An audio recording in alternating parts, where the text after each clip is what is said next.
환절기 아침 저녁으로 목이 간지럽다 싶더니 기침을 달고 사시는 분들이 많죠. 덜어는 구역감이 느껴질 만큼 심한 분들도 있는데요. 막상 병원 검사에서는 폐 사진도 정상이고 염증 반응도 없을 때 어디에서 문제를 찾을 수 있을까요? 여러분 병원 검사상 이상이 없다고 하는데도 불구하고 기침 가래 때문에 많이 힘드시죠? 동의보감에서는 무려 16가지의 원인을 밝히고 있습니다. 자, 풍이라고 하는 거, 한이라고 하는 거, 습, 그리고 음식, 스트레스, 이 모든 것들이 기침을 유발할 수가 있고요.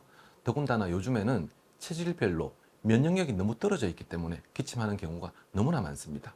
한의학에서는 이런 것들을 기침의 원인이라고 밝히고 있습니다. 동의보감에서는 기침을 진단할 때 장부의 차이, 또 계절과 시간대에 따라 차이를 뒀습니다. 간단하게 접근하지 않았다는 뜻일 텐데요. 기침이 심해지면 기관지 기능이 떨어지고 다시 기침이 심해지는 악순환을 만들고 천식으로 이어지기도 합니다.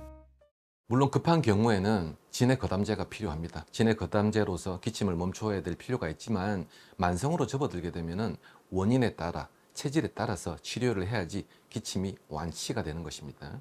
엔진에 문제가 있는데 그 엔진을 고치지 않고 전조등만 바꾼다고 해서 차가 제대로 작동이 될 리가 없겠죠. 몸의 면역력을 올리는 게 바로 기침 치료의 근본이 되는 것입니다. 한의학에서는 우리 몸을 하나로 보고 근본 원인을 치료하는 데 집중합니다. 기침을 비롯해 천식과 비염이 나타나는 곳은 호흡기지만 그 뿌리는 개인의 타고난 장부 불균형에 있다고 보는데요. 따라서 체질별로 기침 치료도 달라져야 한다고 봅니다.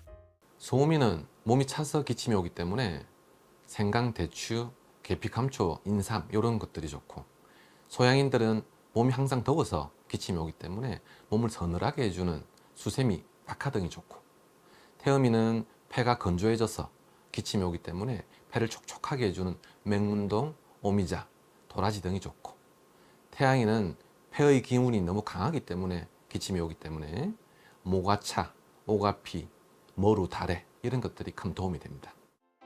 기침으로 상한 기관지 점막을 회복하고 원활한 장부 기능을 돕기 위해서는 치료와 함께 생활 관리도 중요합니다. 충분한 수면과 균형 잡힌 식단을 기본적으로 챙기고 과도한 체력 소모도 삼가는 게 좋습니다. 건강 365였습니다.